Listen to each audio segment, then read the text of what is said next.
I am Sandy Powell, and welcome to the Round Table. I feel like I've been out of the studio for a long time.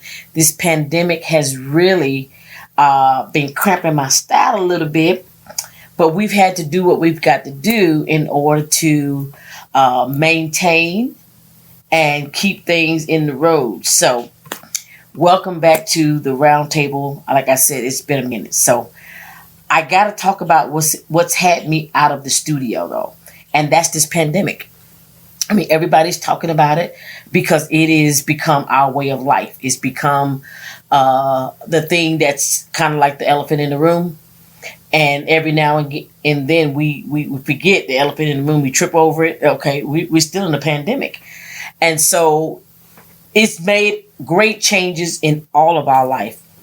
And so I kind of today want to talk about some of the fruits that have come from this pandemic and the results of being in the pandemic, what it has brought us.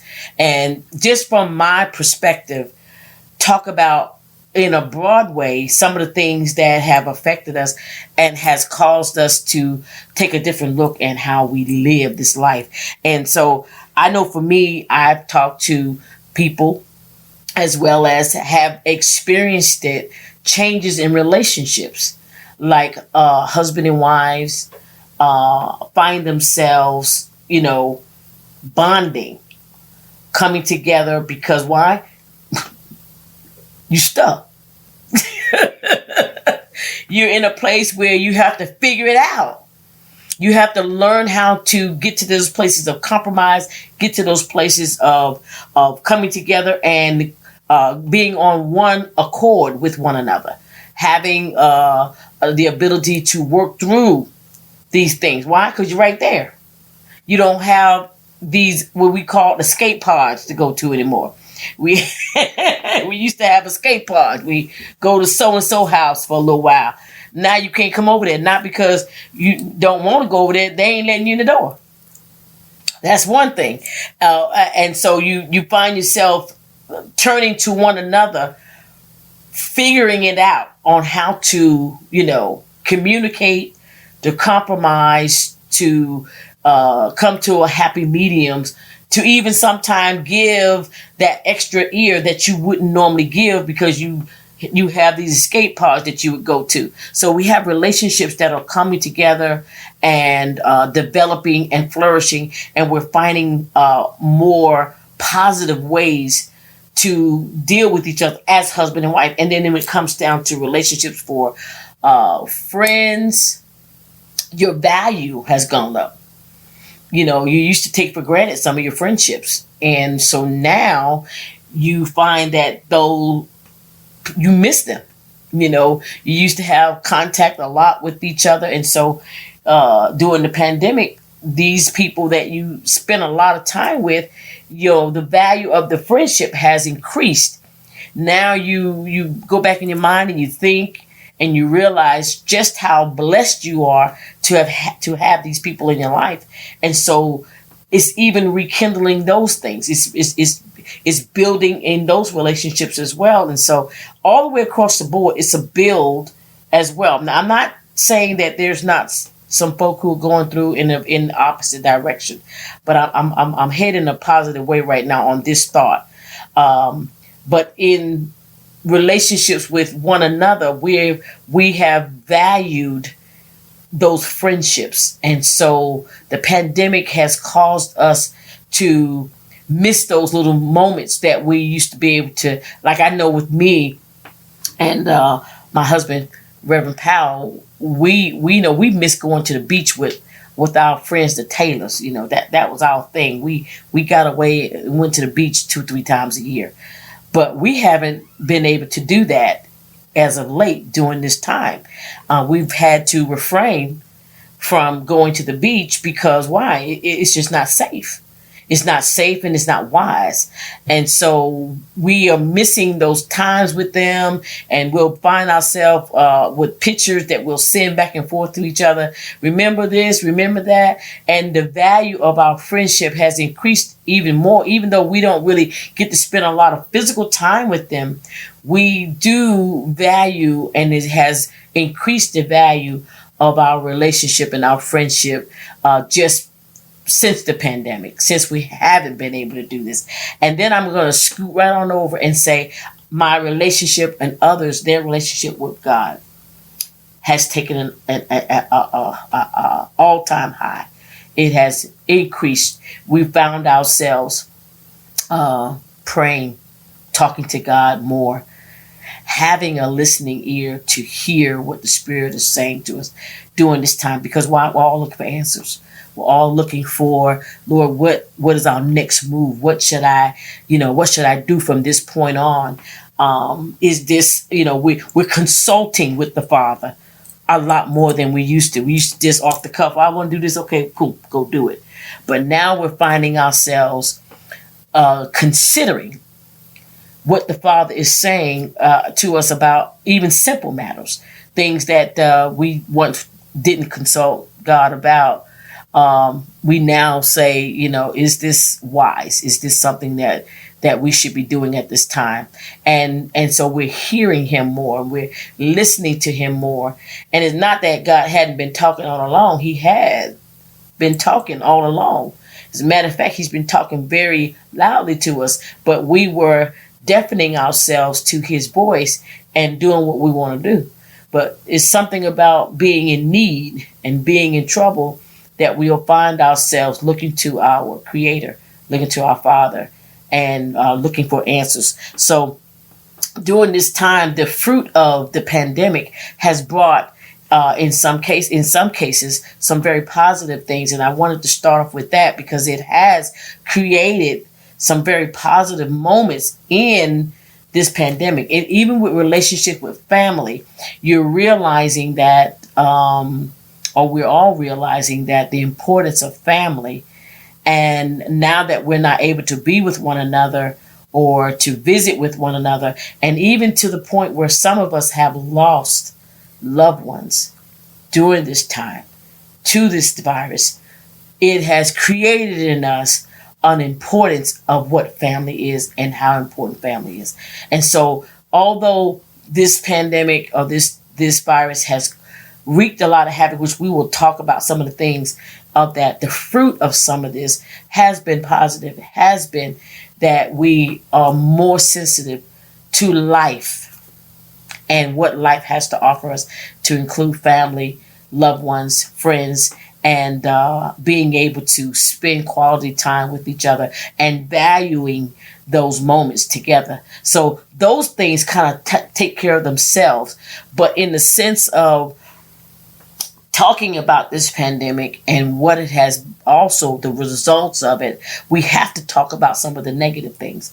I thank God for the ability to be able to talk to people and hear what their concerns are and what their the moments that they feel like, I'm not sure what's going on. To be able to communicate with people about what they're feeling, to me, is important, because this pandemic, the one thing it has done for me is that it brings to the surface what is down in us. And for some people, it has brought anxiety to the surface. It has brought doubt. It has brought fear. It has brought so many negative things to the surface of us that we have to deal with now. That whereas before we were oppressing some things and just being entertained or distracted or distracting ourselves with other things, as opposed to dealing with what we really have oppressed within us or suppressed within us. But this time of isolation and this time of being quiet, being pulled away from all of the distractions, has brought to the surface some things that we are now having to deal with. And so that's the other things about this pandemic that has surfaced, is some raw feelings that have been oppressed or suppressed, and now we're having to deal with them. So when I'm talking to people, I'm hearing things, and some things for the first time, even from loved ones, family members, hearing things for the first time that have been this buried deep down inside. But this time of isolation has caused us to have these things rise up, and so we're having to discuss those things, and it's really very purging and very cleansing in many cases, because some things just have to be said and have to be addressed. And so I just kind of took some notes on some things that I'm just going to touch on a little bit, that I want to kind of put out in the airway, some thought to you all as well, while you're sitting at home, or that you are at least in a reserve mode, because some of us have had to go back to work in some instances,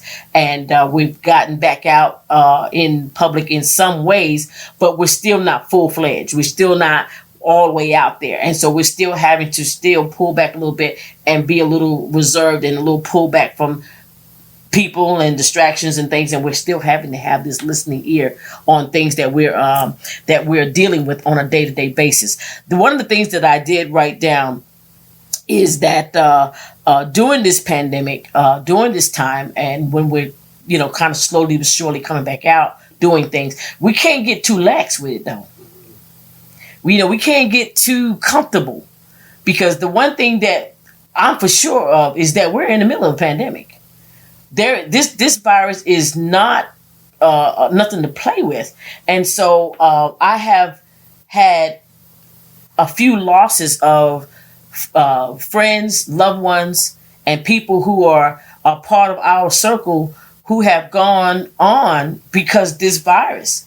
And so I don't know what people are thinking sometimes when they are frivolous or careless in their movement. When it comes down to this pandemic, I know, like I said, that we're getting back into the swing of things, of having to be cautious, but that's the thing. We have to use caution. Even though we have to go back out and do things, we still have to be respectful to the fact that this thing is real. I always tell people like this, don't play with the snake. Don't play with the snake. I mean, I don't have to be subject to the snake, but when the snake crawl up, I got a level of respect for it. I have dominion, but I'm still going to use precaution when I take charge of it. You see what I'm saying? See, that's that religious mindset, is that we don't have to consider what we're dealing with. But when you're dealing and handling a snake, okay, snake handlers, go out there if you want to, and you mess around and get bit, it's going to be a problem. But in all of our get understanding. Make sure that you're understanding how you're dealing with this particular virus, because it has no age limit or barriers. It has no race barriers. I don't care what your political party is. It doesn't matter. This thing it has no respect of person, and so we still have to use precautions and don't get so lax because the sun is shining that you still are not subject to be contaminated by this thing, and then either cause yourself or someone in your family some harm. And so I just don't want us to get too lax. And I know we're trying to get back into the norm. We think if we just drop what we're doing and just get back into being normal, that'll make it all better. But that's not reality. It's not the reality that if you just pretend like everything good, that everything will be okay. No, some people have contracted this thing because of that. Because they have tried to be so normal that they put caution to the wind, and they just didn't safeguard themselves as well as they could have. And so I think that that's one of the things. The reason why I'm doing this show is because I know that we have faith, and we're believing God for deliverance in this thing. But in the meantime, you take the precautions. Even with the Passover, God is big enough that he could have, if he wanted to, just spared the children of Israel just in saying so. But what did he do? He put something to their charge. Over your doorpost, put the blood of the lamb to safeguard your family, to safeguard the household. So he put something to their charge to safeguard themselves during this time where the death angel was going to pass through. Y'all know if God wanted to, he could have just had the death angel just to touch the Egyptians and been done with it. But he put something to their charge, and to us as well in this time is something to our charge as well. We have to be in a place where we're safeguarding ourselves. We're still using and practicing safety precautions in order to not contract and or transmit this virus to those that we love or that we know. And so that's the one thing I wanted to do with this show, is to make sure that when we're talking about this, the results of it and the fruit of it, that we remember that we're still in it. That because the sun is shining, that we're still in a pandemic, because the beach is open, because the ice cream store is still serving ice cream. It doesn't matter. This thing is real, and you should use every precaution. Because the one thing I am sure about, and this is like, I don't really do politics on the show, and I'll tell you why I don't really do politics on the show, because I'm not a politician. And I don't really get down according to politics. You know, I think that to me is probably a show I need to do, where, you know, we sometimes we go too far with our politics. Sometimes we're so pro our party that we throw all senses to the wind, or all understanding, or all right thinking to the wind, just to stick with our party. And that's why I don't really do politics, because and I'm thinking that's why my Lord and Savior didn't really do politics either, because, you know, for our party, we'll do anything. We'll support them in anything. See, I don't support I don't support parties. I support the what is right, or what I feel is the right thing to do. Because sometimes on both sides, I'm gonna say both sides because it's really two big parties. On both sides, there's evil and corruption on both sides, and there's no one party that's doing it all great.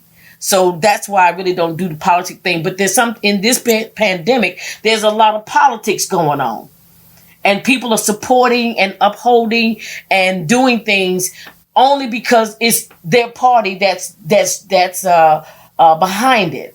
And you know, I'm gonna tell you this too, it's a reckoning day for that, because when the Lord comes and he judges a matter, he's not gonna care about the donkey nor the elephant. And so and even your independent folk, he's not gonna care about them either, and us either. I'm not trying to disclose what I am. I'm just God's child.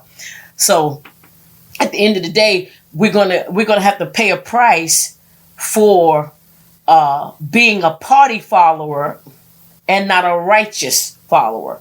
And so with this pandemic, there's a lot of that going on. You know, we got people who wear the mask, and then those who don't want to wear the mask, and it's all, they're trying to make it a political thing when it's actually nothing about politics at all. It's about health and biology. This is not a Democrat or a Republican thing. This thing is a biology thing. And so wearing the mask or trying to prevent, you know, is not about your rights as much as it is about being righteous or doing what is right. And so even in our world, sometimes we throw it to the wind about our neighbor and doing what's right for our neighbor because we're so concerned with our own rights. We don't have the ability to surrender or prefer our brother or sister. Because this is the thing: if I'm a person that is subject to this virus, and it could really be a problem for me, if you wear your mask will help me. It should be to your good to help me over the fact that this is your right to not to have to wear it, if that makes sense. But because we're such a nation of people who feel like our rights supersede our neighbor and doing what is right to another human being, that we throw that to the wind. We will for just to stick with our party. To me, sometime America, this is a whole nother show. It's a whole nother show.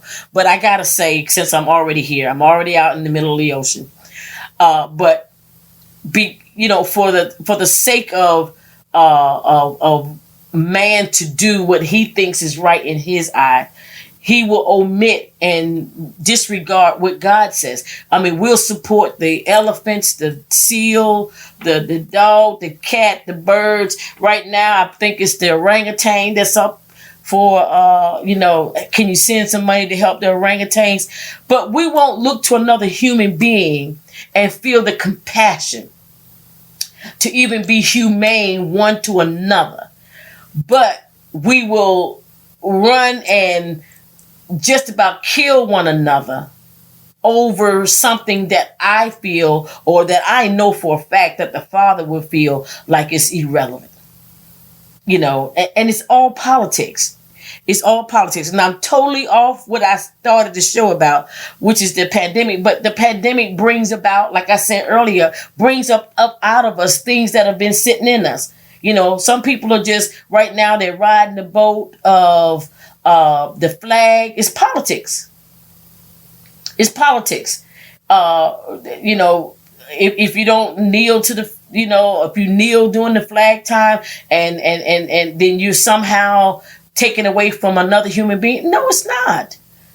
All of this is just politics. It's just ways for us to keep us divided. And the pandemic is just like boiling these things up and over. These are some of the results of the pandemic. We're just boiling up over us out of those things that was already within us. But I'll tell you this about the flag, and I'm going to move on to my next thing in the list, is that those who have sacrificed their lives for this country did it for people and not for a flag. The flag represents us, not us representing the flag. No, we got it backwards. I am the flag. So if I'm harmed, if I'm something's wrong with me, if something is not good for me, then this is where you need to start the love toward me, not toward the flag. The flag is the representation of us, not the other way around. So when you see the American flag waving, it's about the people of America, not the other way around. So our fathers and forefathers did not die for this flag. They died for the people and what we have here in this country as a people. Now I'm going to move on from that because I'm probably going to get a lot of heat on that, but that's okay because right is right and wrong is wrong. And whenever we can dismiss, I'll say this, whatever you can explain to God about your behavior today, like if you could kill me because of a piece of cloth, if you can hold me oppressed because of a piece of cloth, and then you can explain that to God when you stand before the mighty throne, then I say go with it. But if you can't explain it, if God's not going to understand it, then I'll tell you this, let it go. Because God did not send his only begotten son for a piece of cloth. He did, however, send him for a people. Okay? So let's keep our minds there. But the pandemic brings up this kind of stuff. Just brings up, these are some of the negative things that it brings up. It brings up bitterness and because sometimes we sit in our houses and we become overtaken by thoughts and ideas that don't really matter. Things that we're fighting about in the politics of this thing, even when it comes down to the masking, it's all politics. Because I am my brother's keeper. I put on a mask more than just for myself. I put on a mask for others. I put on a mask because I don't want to give anyone else harm or hurt. And so this is some of the stuff that we got to consider. I did put a note here that in our relax, because we have the church issue. People, should we go to church or should we not go to church? You do what your leaders say. That's my position. You do, if this person has been the person that you said is your lead, is your pastor, then you do what they say. Because whatever they're doing, obviously God is gracing them to do it. So if you got somebody who is your pastor and they said the church is open and they're coming in, grace for it. Okay, good. But if there's another pastor who says we're not going to do it that way, then allow that pastor the opportunity and to hear God for what he's grace for or she's grace for. Don't compare apples and oranges. Don't compare one ministry to the next ministry. This is where they don't have no faith. It ain't about they don't have any faith. But if God didn't give them the okay to open up the door, then it's not up to anyone else to make that decision. Let God speak to the leader of that house and be respectful to that. Because this is my thing. If all you got to talk about is did they open up or didn't they open up, and you hadn't heard the word, then it doesn't matter where you go. You still ain't hearing. You're still not gaining the most important thing, which is the word of God. So if you're getting it from whatever avenue or whatever point, just open up and let God speak the word and let him empower you from wherever you are. Most of us go to church. Sometimes we go to church and we don't hear nothing, no how. We're there to be messy and we're there to be full of drama. So it is eliminated. Some of us can't stand to sit next to so anyway, so it don't matter. Now you get to stay at home and then and hear the word of God that way. How about that? It's okay. This is all a part of the pandemic, the results of it, because this is, I think, what has happened is that we're being purged in the middle of this pandemic. A lot of the things that we're dealing with prior to this thing, we're having to address. God is bringing some of these things up to the surface, because some people we didn't know had these thoughts and ideas in them until the pandemic happened. Then all of a sudden, stuff start coming up, and that's in the positive and the negative. So this thing has brought about an opportunity for us to really see ourselves for where we are. It's putting us to the test. It's nothing like having the heat on. When you bring the fire, something about the fire will purify. It will bring, when the heat get on it, then all the impurities got to come off. And so this is what I believe that the pandemic has done. When it comes down to the idea of the politics of this thing, it goes as far even to the school. I got to talk about the school thing. I don't even understand why we are even considering going back to school. I mean, we stopped the school early and made the kids go home and do their studies from home with way less numbers than we got now. Our numbers are higher now. We haven't flattened. We're still rising up. We haven't curved downward, and we haven't